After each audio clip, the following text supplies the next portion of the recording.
Hi guys, welcome to episode number 2। यहाँ पे हम फाइट करने वाले हैं। Obviously not a literal fight, but हम तुम्हें बताने वाले हैं बोर्ड्स वर्सेस सीयूटी। ठीक है। एक तो सबसे पहले मैं तुम्हारे ये वो ओपिनियन को हटा देता हूँ। कभी भी बोर्ड्स वर्सेस सीयूटी नहीं होता, बोर्ड्स विद सीयूटी होता है। जो लोग बोर्ड्स दे रहे होते हैं, अभी तो तुम्हारे बोर्ड्स खत्म है। सो आज हम तुम्हें बताएंगे फंडामेंटल डिफरेंस क्या है बोर्ड्स वर्सेस सीयूटी में, ताकि तुम सीयूटी के लिए बेटर प्रिपेयर कर सको। एज महान लोगों ने जिस तरीके से कहा है, एग्जाम देने के पहले एग्जाम को पढ़ो, एग्जाम के लिए पढ़ने के पहले एग्जाम को पढ़ो, sort of like that, right. So अभी एग्जाम को पढ़ते हैं कि सीयूटी एग्जैक्टली क्या है, बोर्ड से फंडामेंटली लेवल पे कितना डिफरेंट एंड कैसे डिफरेंट है, राइट। सो इस पे हम डिस्कस करने वाले हैं। आज में हमारी वही पार्टी, वही टोली है जो लोग लास्ट फर्स्ट वीडियो बनाए थे आपके साथ। हम तुरंत फटाफट रिकॉर्ड कर रहे हैं ताकि आपको जितना ज्यादा सही कंटेंट मिल सके वो मिले। तो for that firstly consider subscribing, consider liking the video, share करो लोगों के साथ, हमारी व्हाट्सएप कम्युनिटी ज्वाइन करो, हम आपको गाइड करेंगे end to end. That being done, आगे बढ़ते हैं। एक चीज मैं स्टार्ट में बोलना चाहूंगा, बोर्ड्स और सीयूटी का मेन डिफरेंस। बोर्ड्स के जैसे आपको सीबीएसई में जैसे मिलता है 5-5 दिन का गैप, आपको वो नहीं मिलने वाला। सीयूटी में आपके पास मल्टीपल स्लॉट्स एक साथ होंगे। आपका इंग्लिश का तुरंत मैथ्स खुल जाएगा, वो आपके ऊपर है, आपको नेक्स्ट कौन सा खुलना है। बट आप ये नहीं बोल सकते अब रुको, अब मैं 2 दिन बाद रिवाइज करके आऊंगा, एनसीईआरटी फिर दूंगा, नहीं। आपको एक साथ देना होगा। आप ये भी नहीं बोल सकते कि पानी पीने जा रहा हो, 5 मिनट का टाइमर स्टॉप कर दो, वो भी नहीं होता है, आपका टाइमर फिर भी चलेगा। तो ये बहुत इंपॉर्टेंट चीज है, टाइम मैनेजमेंट और रिविजन दोनों बहुत क्रुशियल हो जाता है। ये तो मेरे साइड से था। अब सब सिंस सबने टॉप करा है, सब बड़े बड़े कॉलेज में सब अपना अपना इनपुट देंगे एंड इस तरीके से आपको वेराइटी ऑफ इनपुट्स पता चलेंगे। Kinjal, anything to share? सबसे इम्पोर्टेंट चीज पता है बोर्ड में क्या करते हैं ना लोग। भाई जैसे बीएससी में क्या होता था, हमारी मैम बोलती थी भाई हेडिंग याद कर लो, अंदर कुछ भी लिख देना। ठीक है। यहाँ वो नहीं चलने वाला। तुम्हें सब चीज याद होनी चाहिए, तुम्हें हर की पॉइंट याद होना चाहिए। और एक बार मैं सबको बता दूं, जो लोग आ रहे हैं नहीं तो रिफ्रेशर पढ़ पढ़ के, भाई नहीं होने वाला सीवीटी। मैं ऑनेस्टली ब्लंटली बोलने वाली हूँ, कोई मुझे शुगर कोट नहीं करना कि हो जाएगा, देखा जाएगा। यहाँ पे कोई शुगर कोटिंग नहीं चल रही है, नहीं हो रहा है। एनसीईआरटी नहीं करिए तो नहीं होगा। बोर्ड्स में तुम निकाल सकते हो बिना एनसीईआरटी के, अच्छे मार्क्स ला सकते हो, बिकॉज राइटिंग होती है। आयुष्मान अपने भी कहता ऊपर है हो, कि लड़कियों के ज्यादा सब्जेक्टिव है। मार्क्स आते हैं बोर्ड्स में, राइटिंग अच्छी होती है, आयुष्मान ने मुझे कह रखा है, ठीक है। अरे नहीं नहीं, पर मुझे मुझे क्या पेंट किया जा रहा है? ये साजिश है। ओके ठीक है। तो मेरे लिए तो सबसे इम्पोर्टेंट है कि भाई जिसके फंडामेंटल्स क्लियर होंगे ना, देखो, रटने से तुम बोर्ड निकाल सकते हो, लेकिन इसके फंडामेंटल क्लियर है वही सीयूटी में टॉप कर सकता है। रटने वाला इंसान तो कर ही नहीं सकता, मतलब मैं इमेजिन ही नहीं कर सकती, क्योंकि एक दो गलती तो होगी ही फिर। ठीक है, फंडामेंटल क्वेश्चंस भी आते हैं। राइट। एंड अगर एक दो गलती कर दी तो एसआरसीसी एलएसआर तो फिर आउट है ना। तो बहुत इंपॉर्टेंट हो जाता है। छवि, एनी थॉट्स? हाँ, तो देखो क्या होता है ना, बोर्ड्स में तो 5 नंबर का क्वेश्चन है। अगर कुछ भी नहीं आता लेकिन आप कुछ भी लिख दो ना, तो टीचर को लगता है चलो बच्चे ने कुछ तो लिखा है तो दे दिए 2 नंबर। अब सीयूटी में क्या है कि आपको एक क्वेश्चन दिया है, मिलना आपको उतने नंबर है, और ऊपर से नेगेटिव मार्किंग का और ये झोल डाल दिया इन लोगों ने, और नॉर्मलाइजेशन। तो इतना डिफरेंस है ना। एंड आप बोर्ड्स प्रिपेयर करते हो सब्जेक्टिव क्वेश्चंस, आपको हर चीज पढ़नी पड़ती है, आपको क्वेश्चन फ्रेम आंसर फ्रेम करना आना चाहिए। सीयूटी में सिर्फ टिक टिक लगाना है, लेकिन तुक्के नहीं चलते। ये बात सबसे बड़ी बात है, सीयूटी में ऐसा नहीं है कि आप बस तुक्के मार दो और आप टॉप कर जाओगे, ऐसा नहीं है। और बोर्ड्स में क्या होता है कि आपको, जैसे अकाउंट्स का सब्जेक्ट मैं ले लूं, उसमें पूरी बैलेंस शीट बनाओ, टोटल करो, उसमें आपकी अलग स्ट्रैटेजी चलती है। जब आप सीयूटी करते हो तो उसमें आपको जल्दी करने हैं आंसर्स, आपको एक क्वेश्चन 1 मिनट में करना है। तो वो पता है लगता आसान है बट होता नहीं है। इवन मैथ्स का अगर आपने जैसे दिया था, तो उसमें लॉन्ग क्वेश्चंस भी आए थे जो आपको 1 मिनट में करने हैं, और वो आप कर ही नहीं सकते अगर आपने प्रैक्टिस नहीं करी। तो ये बहुत प्रॉब्लम होती है। और ऊपर से इंग्लिश सबसे बड़ी प्रॉब्लम उसमें। इंग्लिश में लिटरेचर जो होता है वो बोर्ड्स में है बट सीयूटी में नहीं है, एंड लिटरेचर में नंबर आते हैं। ग्रामर तो सबसे बेकार सब्जेक्ट था मेरे हिसाब से, और उसमें पता है आप बोल भी लो बट लिखने में फिर आपको ग्रामेटिकल मिस्टेक्स बहुत सारी होती हैं। तो उसमें आई फील किस्मत है, बट प्रैक्टिस करोगे ना तो इंग्लिश भी निपट जाएगा। तो वो बहुत ज्यादा डिफरेंस है। एंड इवन सीयूटी आपके इतना दूर, फिर 3 सब्जेक्ट साथ साथ आपको देने बैक टू बैक, तो वो बहुत प्रॉब्लम होती है। तो डिफरेंस तो बहुत ज्यादा है। एंड आई फील स्ट्रैटेजी में भी बहुत डिफरेंस आना चाहिए। ये नहीं है कि आप वही एक एक लंबा लंबा क्वेश्चन करे जा रहे हो, आपको बस मॉक्स प्रैक्टिस कर रहे हैं, जितना ज्यादा ऑब्जेक्टिव टाइप कर सको तो उतना करोगे तभी एक सीयूटी निकलेगा, वरना तो बस भूल जाओ। एक और मेरे पास पॉइंट आया, आपको हम्म। वो कंफर्टेबल एनवायरनमेंट नहीं मिलेगा जितना आपको बोर्ड्स में लगता है। Even if you go to a different school to give your board, आप कंफर्टेबल रहते हो, ठीक है, कि अपना अपनी सिटी का स्कूल है, ओके फाइन। बट यहाँ सेंटर्स आते हैं, एंड इतने वियर्ड सेंटर्स आते हैं, आप इतने सारे बच्चों को एडमिट कार्ड लेते हुए देखते हो, सब सीरियस होते हैं, ठीक है। एंड आपके दिमाग में चल रहा है यार मुझे इनमें से बेस्ट लाना है, इनमें से बेस्ट करना है। सो वो थोड़ा सा मेंटली प्रिपेयर रहना है उस चीज के लिए। एब्सोल्युटली, उसके लिए तो मॉक्स बहुत हेल्प करते हैं, आप रियल लाइफ के लिए रेडी हो जाते हो ना, वो बहुत इंपॉर्टेंट होता है। एंड यार यहाँ पे सिंपल ही है। बोर्ड्स के लिए क्या जरूरी था फॉर्मूला? कंसेप्ट रेडी कर लो, थोड़ा बहुत प्रेजेंटेशन स्किल्स कर लो, एंड रिवीजन कर लो, आपका काम डन है। सीयूटी के लिए फॉर्मूला अलग है। यहाँ पे आपको कंसेप्ट तो सबसे बेस बन ही जाता है, रिविजन फिर इंपॉर्टेंट होता है, बट साथ में प्रैक्टिस, ये प्रैक्टिस वाला एलिमेंट सीयूटी में बहुत ज्यादा इंपॉर्टेंट है, जो कि बहुत बच्चे नहीं करते। बहुत बच्चों का क्या है, जैसे ही सीयूटी नया है कोर्स के पीछे भागने लगेंगे, ये कोर्स लेते हैं वो कोर्स लेते हैं। आप कोर्स ले लो या आप खुद पढ़ लो, वो सब चीज सही है, बहुत इंपॉर्टेंट है, जो भी आप करना चाहो। कोर्स से टाइम बचता है, ठीक है। खुद से पढ़ रहे हो, आपको फोकस ज्यादा मिलता है, सही है, आपके ऊपर है। बट अगर आप प्रैक्टिस नहीं कर रहे तो all of that goes to waste, है ना। चाहे खुद से करो, कोर्स करो, वो आपको पानी के पास तक ला देंगे, बट पानी पीना आपको है, सो प्रैक्टिस आपको ही करना है ना। तो वो चीज इंपॉर्टेंट हो जाती है। चलो अब रिद्धिमा आप भी बताओ, आपने कैसे करा था। So taking to the point back जहाँ से मैं शुरू किया था, बोर्ड्स वर्सेस सीयूईटी या बोर्ड्स विद सीयूईटी। तो यहाँ पे ना I have a very funny incident to share. जब हमारा सीयूईटी हमारे सीनियर्स का आया था ना, तो देयर वर सम पीपल जो मेरे फ्रेंड्स थे जिन्होंने नॉन मेड एंड ऑल लिया था, तो उन्होंने मेरे को बोला अब तो बोर्ड्स का कोई फायदा तुम्हारा भी नहीं है, हमारा जेई होता है, तुम्हारा सीयूईटी होता है, तो बोर्ड्स तो पढ़ना छोड़ ही दो। बट ऐसा नहीं होता है। फर्स्ट थिंग, जो अभी जूनियर्स 12th में रिसेंटली आए हैं, पहले ही समझ के चलो ऐसा नहीं है कि बोर्ड्स पढ़ना ही नहीं है, बट बोर्ड्स जो ट्रेडिशनली पढ़ते हैं ना, वो नहीं पढ़ना है। कैसे होता है बोर्ड्स में बच्चे क्या करते हैं, एक रात पहले उठाएंगे पीवाईक्यूज। आप पिछले 10 साल के पीवाईक्यूज लगा लो, आई बेट आप 90% से मार्क्स ऊपर ले आओगे बहुत इजी। फिर क्वेश्चन बार बार रिपीट होता है। मैंने अकाउंट्स के as it is numericals repeat होते देखे हैं लास्ट 10-12 ईयर्स में। बट सीयूईटी ऐसा नहीं करेगा, वो एनटीए है, that is gonna play tricks on you. वो चीज के लिए मेंटली प्रिपेयर्ड होके चलो कि हमारे पास अगर हो सकता है कॉन्सेप्ट वही याद है, बट एनडीए न्यूमेरिकल में वही सेम डिजिट्स उठा के नहीं देता कभी भी। वो चीज हम इतने साल से जेई में देख रहे हैं, वो चीज एंटी एजेंसी तो सेम ही है ना at the end of the day. तो मैटर ये करता है कि आप अपने कॉन्सेप्ट जितने ज्यादा क्लियर कर सकते हो उतने क्लियर करो। वो आप चाहे जिस मर्जी बुक से क्लियर करो, but end of the day आपको एक बार एनसीईआरटी रेफर करनी पड़ेगी। पीपल यूज्ड टू से कि बिजनेस में हम कहीं से भी पढ़ लेते हैं, कि हमने पूनम गांधी पढ़ ली तो हमारा सॉर्टेड है। एंड ऑफ द डे फिर कीवर्ड्स आ जाते हैं एनसीईआरटी वाले, फिर हम लोग उसमें खुद का दिमाग लगाते हैं और फिर हम गलत आंसर टिक कराते हैं। स्पैन ऑफ मैनेजमेंट आता है, पता नहीं कहाँ से उठ के आ गया, क्योंकि उस रेफरेंस बुक में नहीं दिया। अरे एनसीईआरटी में तो दिया है ना। That's why the main point is कि अपनी जो स्टैंडर्ड सीबीएसई बुक्स है, वो तो आपको बार बार दोबारा दोबारा पढ़नी पड़ेगी, आप उसको नहीं छोड़ सकते हो। That's one of the things. Another thing is मॉक्स जितने कर लो, पहली चीज मॉक्स बहुत सोर्स से करने पड़ते हैं। ऐसा नहीं है कि आप किसी भी मॉक को उठा के शुरू कर दोगे कि हाँ हम ये पब्लिशर का ये मॉक है। बहुत इररेलेवेंट मॉक्स भी हैं, उसको मत करो बैठ के। सीबीएसई में तो जितने भी अभी तक लोग हैं वो क्या ही करते हैं, पीछे से क्वेश्चन उठाएंगे डाल देंगे, सो मोर और लेस सैम्पल पेपर्स बहुत ठीक हो जाते हैं। अनदर थिंग जो मेरे माइंड में भी आ रही है, कि जैसे हम 3 घंटा पेपर देने बैठते ही हैं, बट सीबीएसई में 3 घंटे में इट्स लाइक आप कितना सॉल्व कर रहे हो, यू आर सॉल्विंग अकाउंट्स में 34 questions. But end of the day जब सीयूईटी दिया था हम लोगों ने, तो 3 घंटे में पहले अकाउंट्स हुआ, फिर बिजनेस हुआ, एंड उसके बाद ही straightforward eco, and 40 40 40 120 question. तो उतना माइंड ट्रेन करना is something that matters more than anything else. ये तो बहुत इंपॉर्टेंट बात बोली रिद्धिमा ने। अगर आप अपने ब्रेन को ट्रेन नहीं कर रहे हैं ना, वो प्रैक्टिस के लिए, इसीलिए तो मैं आपको अगर अपना रूटीन बताऊंगा तो बहुत बच्चे ओवरवेलम हो जाते हैं कि मैं 4 बजे उठ के 9 बजे तक रिवाइज करता था, फिर 9 से 12 15 तक मैं मॉक देता था, फिर मैं 45 मिनट के रेस्ट के बाद 2 घंटे उस मॉक को एनालाइज करता था, 3 to 5 15 another set of mock देता था। लॉजिक क्या है इतने लंबे लंबे सेट ऑफ मॉक्स देने का एंड सुबह से करने का। मैं सुबह जल्दी उठता था, अब कोई नहीं उठ सकता तो इट्स ऑल राइट, लास्ट के 1 हफ्ते जरूर उठ लेना जल्दी, बट अभी की जरूरी नहीं है, आपके ऊपर है।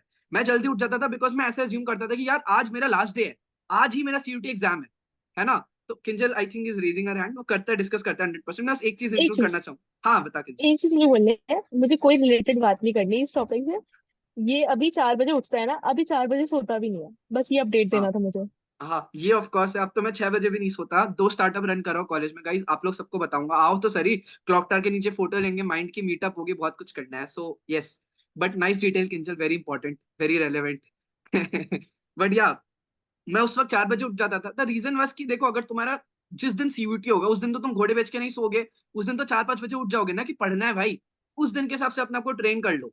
एंड मैं 12 15 तक मॉक क्यों देता था 9 से, बिकॉज उसी वक्त मेरा स्लॉट होता था। उस वक्त मैं अपना ब्रेन को तैयार कर ले रहा हूँ कि तुम 3 घंटे बैठ के तैयार एग्जाम दे रहे हो, तो अपने आप को उसी तरीके से तैयार रखो। अगर तुम वो कर सकते हो फिर तो तुम्हें कोई नहीं रोक सकता, बिकॉज उस वक्त तुम्हारा ब्रेन बेस्ट चलेगा, लेजर फोकस्ड वो रहेगा तुम्हारा मेमोरी, राइट। सो वो बहुत इंपॉर्टेंट हो जाता है। चलो दैट बीइंग सेड, या अब ह्यूमैनिटीज की मूव अनदर करते हैं। हाँ या हाँ बताओ। यस एक सेकंड रिद्धिमा। ना, just one another thing to add. जैसे भैया सुबह हम्म। जल्दी उठ जाते थे, तो for me I am someone हाँ जिसको जितना मर्जी उठा लो, बंदा हाँ सुबह उठ ही नहीं सकता। हाँ मतलब मेरे अगेन। घर पे सारे अलार्म लगा प्लस दे वन। के ट्राई कर लेंगे, तब भी नहीं उठा सकते। तो हाँ what I did was I started, मेरे को पता था कि ये मेरा वीक पॉइंट है कि मेरे से सुबह उठा नहीं जाएगा, बट एग्जाम स्लॉट तो सुबह का ही है, बोर्ड भी सुबह का था और सुबह का था। तो आई हम्म यूज्ड टू डू कि रात को सारी रात पढ़ लिए, उसके बाद थोड़ा सा नैप ले लिया और फिर सुबह उठ के मॉक उसी टाइम पे दिया जिस टाइम पे एग्जाम है। उसका कैसे हेल्प हुआ कि एग्जाम टाइम पे नींद नहीं आ रही है मेरे को 1 महीना जरूर इस चीज में डिफिकल्टी हुई थी इनिशियली, कि हाँ उस टाइम पे समझ नहीं आता और वही क्वेश्चन बैठ के मैं 1-2 बजे तक, जब तक मेरा माइंड एक्टिव है तो मेरे से हो जाएगा, बट वो स्लॉट हम्म। वाले टाइम ही नहीं होगा। तो उस स्लॉट वाले टाइम में बैठ के देना मॉक, मॉर्निंग स्लॉट में भी और इवनिंग शिफ्ट में भी एक मॉक अभी से देना शुरू कर दो रोज का, ताकि आपका माइंड उस ये हिसाब से ट्रेन होता जाए। गाइस ये देखो, तो जेम ऑनेस्टली मैं ऑफ एन बताऊं, एडवाइस है। हाँ। यस। ऑनेस्टली तुमने देखो जिन लोगों ने मॉक्स दिए, यार मैंने मॉक्स नहीं दिए थे, आई एम सो सॉरी, मैं ऐसे मतलब मेरा थोड़ा सा अलग स्टोरी था। बट जिन हम्म लोगों ने मॉक्स दिए, मैं ये नोटिस कर रही हूँ कि भाई ये लोग ने क्या करा, उस टाइम पे मॉक्स दिए जिससे आप हम्म ट्रेन हो जाते हो कि हाँ भाई इसी टाइम पे। अब तो बताओ, हमारे प्री बोर्ड सुबह के होते थे भाई, दोपहर में भी तो हो सकते हैं, है ना? हाँ मतलब कोई टाइमिंग, कोई लॉजिक होता है उसके बीच में कि आप, आपकी बॉडी हैबिचुअल हो जाती है। तुमने बॉडी, इंटरनल बॉडी क्लॉक के बारे में सुना होगा। देखो सबकी हम्म बॉडी ट्रेंड होती है कि यार इसी टाइम पे ना हमें सर्टेन चीजें फील होती है। जैसे लेट्स हम्म सपोज मैं हूँ, मुझे ना 7 से 8 शाम को कुछ करने का मन नहीं करता, डिनर से पहले वाला जो टाइम होता है, मुझे लगता है यार मैं वॉक कर लूँ या फिर मैं ऐसे कर लूँ, हम्म मैं पढ़ नहीं सकती बिकॉज मेरे क्लॉक ऐसे सेट है। बट एक ऐसा टाइम होता है 10 से 12, जब मैं बहुत पढ़ने का मन करता है, यार मैं एकदम फाड़ दूंगी, फोड़ दूंगी, ठीक है वो। हम्म। तो एक इंटरनल बॉडी क्लॉक सेट है। लेट्स सपोज आयुष्मान को देख लो, उसको सोने का चार मन नहीं बजे करता, उसको सिर्फ सुबह, उसको रात को सोने का मन नहीं करता, उसको सुबह सोने का मन करता है, तो उसकी बॉडी क्लॉक ऐसी सेट है, ठीक है। तो राइट। मेरा पॉइंट ये है कि अगर आप अपने आप बॉडी को ट्रेन कर लेते हो ना उस तरीके से, तो आप वैसे ही बन हम्म जाते हो। तो आयुष्मान भी खुद को ट्रेन कर रहा है कि भाई रात नहीं सोना होता है टाइम से, तो उस हिसाब से वो वैसे ही बन चुका है। This video exactly it should be renamed Ayushman Kinjal taking a dig at Ayushman. और यस रितिक। एक जो लास्ट पॉइंट रहेगा था, जो हाँ मॉक्स दे भी रहे हो ना, सिंस आपका एडमिट कार्ड एक हफ्ता पहले आ जाएगा या जब जब भी है, आपको हम्म अपने सीनियर्स के भी स्लॉट्स पता ही है कैसे आए थे। तो मेरा जब हम्म एडमिट कार्ड आया ना, आई रियलाइज समथिंग कि मेरा इंग्लिश, मैथ्स और उसके बाद सीधा फाइन आर्ट्स है। तो वो 3 घंटा मुझे पता है, मेरे को ये सब्जेक्ट के बाद ये सब्जेक्ट खुलेगा, ये सब्जेक्ट के बाद ये सब्जेक्ट खुलेगा, ब्रेक नहीं है बीच में। तो हम्म उस दिन वैसे ही मॉक देना कि हाँ इंग्लिश, इंग्लिश के बाद सीधा से उठा लो मैथ्स, सीधा से उठा लो अपना हम्म फाइन आर्ट्स। मेन जो कोर के पेपर डोमेन के थे, अकाउंट्स, अकाउंट्स के बाद बीएसटी खुलना, बीएसटी के बाद इको खुलना है। और मेरे हम्म। कुछ फ्रेंड्स हैं जिनका सेंटर पे ऐसे पड़ा था, अकाउंट्स, अकाउंट्स के बाद इको, इको के बाद बीएसटी। तो अब अपना एक बार ना स्लॉट देख के चलना कि हाँ कैसा स्लॉट आ रहा है, और एक हफ्ता वैसे ही बैठ के खुद को ट्रेन करना, ताकि माइंड को पता है कि हाँ अकाउंट हम्म। के कंसेप्ट से मुझे इको पे शिफ्ट होना है, इको के कंसेप्ट से मुझे बिजनेस स्टडीज पे शिफ्ट होना है, क्योंकि वो बहुत इंपॉर्टेंट है, आपको 50 क्वेश्चन राइट पढ़ने भी हैं फिर। राइट। इस अच्छा पे ये चीज तो यार बहुत एक, इंपॉर्टेंट हो ही हाँ, जाती है। हाँ किंजल बोलो, फिर एक चीज इंपॉर्टेंट है बहुत। बोलो बोलो। नहीं नहीं, एक बार बोल लो, बोलो। ठीक है, इस पे एक चीज तो बहुत ही इंपॉर्टेंट है कि तुम्हें फिगर आउट करना है तुम्हारे स्लॉट के अंदर कौन से सब्जेक्ट्स हैं, उनको एक साथ देना। ओके। दूसरा बात आता है स्ट्रक्चर। इस पे रिद्धिमा मेरे को एक डाउट है, बिकॉज मेरे किंजल के टाइम हमें चूज करने को बोला था कौन से सब्जेक्ट्स में स्टार्ट करना है। आप लोग के टाइम में आप लोग तीनों बताओ, did you get to choose या फिर तुम्हें डायरेक्टली मिल गया ऑप्शन? हमें मेरे डायरेक्टली सेंटर मिलता पे था। चूज का कोई ऑप्शन नहीं था, मेरे पे ओके। ऑटोमेटिक खुले थे। Muskaan. Right. It was the same way जैसे एडमिट कार्ड पे जिस सीक्वेंस में मेंशन थे ना सब्जेक्ट्स, ओके उसी सीक्वेंस में कर रही हाँ थी। ठीक है। छवि। यार मुझे लगता है, हाँ सेम था। ठीक है ओके। यस किंजल। मुझे लगता है यार हमारे में प्लस पॉइंट था, बिकॉज इससे ना हम्म। इंग्लिश से बहुत मतलब डर लगता था, हम अपनी तो मैंने इंग्लिश को स्ट्रैटेजी बना लास्ट में करा सकते था। थे। हाँ। हाँ, कि इंग्लिश में लास्ट में कर लिया कि भाई यार कुछ भी अगर गड़बड़ हुआ तो मेरा दिमाग पहले से थक नहीं जाएगा कि यार इंग्लिश खराब हो गया, तो ये बट चीज है। लॉजिकल बट लॉजिकल है, मैं बताता हूँ क्यों। एनटीए अब अगर तुम लोग को 100 परम्यूटेशन कॉम्बिनेशन देगा तो उनका सर्वर बर्बाद हो जाएगा, इसीलिए प्रॉब्लम के कारण आई थिंक उन्होंने सॉर्ट किया। बट कोई बात नहीं, नाउ दैट यू नो कि यही सीक्वेंस होगा तो तुम्हारे तो और बेटर है। तुम अपनी स्ट्रैटेजी भी चेंज नहीं करोगे, तुम्हें स्ट्रैटेजी बनानी राइट। तक नहीं है। तुम्हें जिस तरीके से दिया हुआ है तुम्हें उसके हिसाब से ही करना है।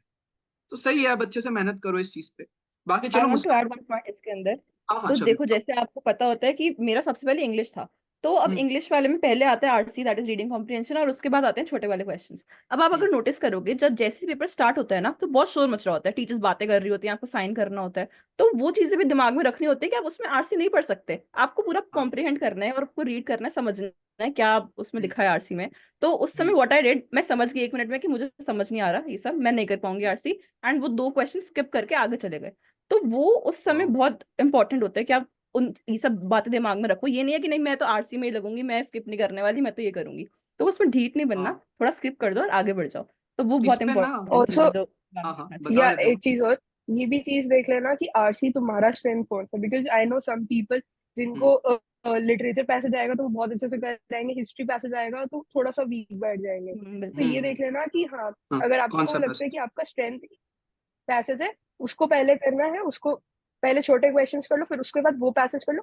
एंड में अपने पास बफर टाइम लेके चलना उस चीज के लिए जो आपका वीक पॉइंट है।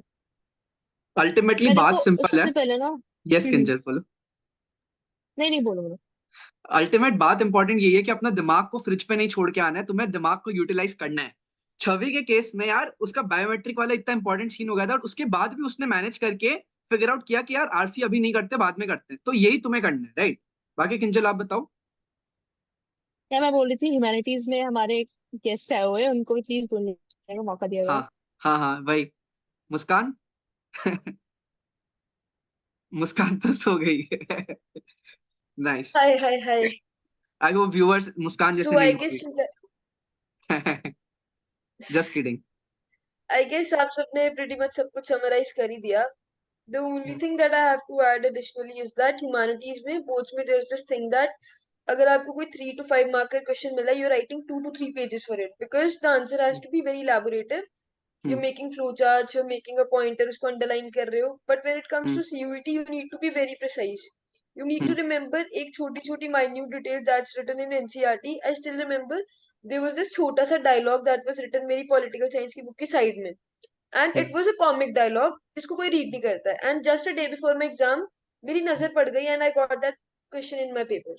तो wow. the only thing I would like to say is that बिल्कुल माइन्यूट डिटेल पे फोकस करना है। इवन इफ कोई न्यूज़पेपर की कटिंग तुम्हें पॉल साइंस की बुक में मिल रही है, उसको भी पढ़ो, उसको पूरा पढ़ो, उसकी डिटेल पढ़ो, बिकॉज यू नेवर नो कि तुम्हारे एग्जाम में क्या क्वेश्चन आ जाएगा। वेरी ट्रू यार, very that's true. The only way that's the only way to ace history and political science. हाँ यार वेरी ट्रू। इस पे ना मैं बस एक चीज से एंड करना चाहूंगा, पावर ऑफ रिविजन। यार इतना अच्छा से रिवाइज करो ना कि तुम्हें लॉन्ग टर्म भी याद रहे। अभी कोई भी मेरे से पूछेगा ईयर ऑफ ग्रेट डिवाइड, बहुत लोगों ने इको पढ़ा है 1921, सुएज कैनाल 1869। मैं रिकॉर्ड हो रहा है, मैं बता रहा हूँ, मेरे को पता नहीं मैं सही बोल रहा हूँ नहीं, बट आई एम कॉन्फिडेंट कि मैं सही बोल रहा हूँ बिकॉज मैंने इतना ज्यादा पढ़ रखा था ना सीबीटी के टाइम पे। बोर्ड्स देने के बाद पूछते मैं भूल चुका होता बिकॉज बोर्ड्स के टाइम तो तुम्हें 5-5 दिन का गैप मिलता, तुम उतना एफर्ट भी नहीं डालते लर्न करने का कि एग्जाम के एक दिन पहले मेन डिटेल्स देख लेंगे, बाकी तो पढ़ लेते main. CUT makes you remember all of those things and it's a beautiful thing because तुम इतना मेहनत कर रहे हो, you are super proof and cemented for your future ahead as well। तुम सही से प्रैक्टिस करोगे। So ये entrance is a good thing। मतलब बेसिकली कंक्लूडिंग वही, बोर्ड्स जैसे CUT यही कि बोर्ड्स अच्छा है, बढ़िया है। CUT तुम्हें और ज्यादा एंट्रेंस के हिसाब से तैयार कर रहा है, तो it is going to make you a better student and you know more prepared for the future as well. So best तैयारी करो, this change is good for you as well. अपना बेस्ट दो and you are going to get it, है ना, sort हो जाएगा। With that guys, चलो सब इसको स्टूडेंट्स को बेस्ट ऑफ लक बोलते हैं। हमारी माइंड की कम्युनिटी ज्वाइन कर लो व्हाट्सएप पे एंड हम तुम्हें मिलेंगे वहां पे तुम्हारे डाउट सॉर्ट करते हुए, ठीक है? Bye guys. Best of luck.